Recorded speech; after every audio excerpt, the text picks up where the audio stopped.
Hello बच्चों, देखते हैं प्रश्न क्या कह रहा है। निम्न में से किसका अबंध कोण अधिकतम होगा। ठीक है, हमें ये बताना है कि किसका बंध कोण अधिकतम होगा। H2O, NH3, CO2 और CH4। ठीक है, मुख्य अवधारणा। मुख्य अवधारणा सबसे पहले तो हमें ये समझना होगा कि जितने ज्यादा एकाकी युग्म इलेक्ट्रॉन, मतलब लोन पेयर, एकाकी युग्म इलेक्ट्रॉन, एकाकी इलेक्ट्रॉन युग्म, इस तरह लिख सकते हैं, इलेक्ट्रॉन युग्म, युग्म जितने ही ज्यादा, तो हमारा जो कोण होगा वो क्या होगा, उतना ही कम होगा। ठीक है, कैसे होगा यहाँ पे देखते हैं। जैसे कि अब हम निकालते हैं किसका, जैसे H2O। ठीक है, H2O की संरचना कैसे बनती है, यहाँ पे देखिए कुछ V आकार की बनती है, यहाँ पे O।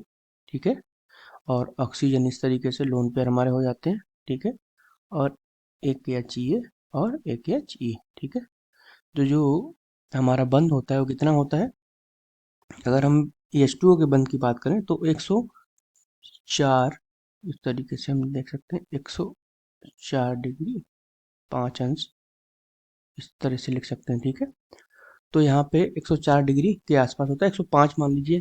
ठीक है, अगर अब यहाँ पे बात करें दूसरे NH3 की। ठीक है, तो NH3 जो होता है, नाइट्रोजन कितना होता है, 7 होता है, तो बाहरी कोश में 5 होते हैं, तो एक लोन पेयर आएगा यहाँ पे इस तरीके से। ठीक है, यहाँ पे लिख सकते हैं आसानी से NH3। ठीक है, यहाँ पे अगर हम देखेंगे और यहाँ पे देखेंगे, ये हमारा क्या हो जाएगा, ये एक H हो जाएगा यहाँ पे, और एक कुछ इस तरीके से हो जाएगा, और एक कुछ इस तरीके से हो जाएगा। जो इनके बीच में कोण होता है इस तरीके से, तो क्या हो, ये होता है 107 डिग्री के आसपास। ठीक है, अंश के आसपास। यहाँ पे क्या होता है, यहाँ पे क्या, ये जो लोन पेयर है इसने क्या किया है, इसको प्रतिकर्षण कर दिया, इसको मतलब दबा दिया है। ठीक है, नीचे की तरफ, तो ये एंगल क्या हो गया, ये कोण क्या हो गया, दब गया, तो इसलिए 107 डिग्री का रह गया। ठीक है, अब हम बात करते हैं CO2 की। ठीक है, CO2 की अगर बात करते हैं, CO2 की, तो CO2 कैसा होता है, कार्बन 4 होता है, तो सॉरी 6 होता है, तो बाहरी कोश में 4 इलेक्ट्रॉन होते हैं। ठीक है, तो C डबल बॉन्ड O और डबल बॉन्ड O, तो 4 इलेक्ट्रॉन हमारे जुड़ जाते हैं आपस में, इस तरीके से भाग ले लेते हैं, तो एक भी लोन पेयर मतलब एकाकी इलेक्ट्रॉन युग्म नहीं बचता है। तो ये हमारे कैसे हो जाती है, रेखीय हो जाती है संरचना। ठीक है, तो इस सबसे ज्यादा एंगल कितना, इसका सबसे कितना होगा, 180 डिग्री होगा। ठीक है, कितना, 180 अंश। ठीक है, अब हम बात कर लेते हैं लास्ट CH4। CH4 जो होता है, यहाँ पे अगर CH4 की संरचना हम तो नॉर्मली ऐसी बना देते हैं, लेकिन क्या संरचना, एग्जैक्ट संरचना क्या होती है जो हमें पता होनी चाहिए, वो कुछ इस तरीके से। C, ये हमारा H हो गया।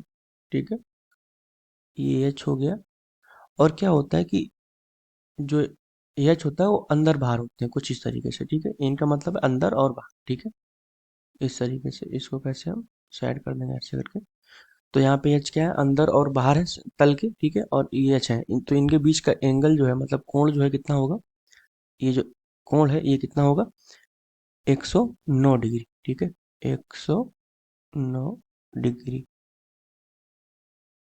5, इस तरीके से। तो यहाँ पे अगर हम देखेंगे, तुलना करेंगे, तो सबसे निम्न किसका आवन सबसे अधिक है, तो हम पहले इसको अरेंज कर लेते हैं सही से। तो सबसे पहले किसका होगा, CO2 का। ठीक है, सबसे अधिकतम किसका है, सॉरी, सबसे अधिकतम किसका है, CO2 का।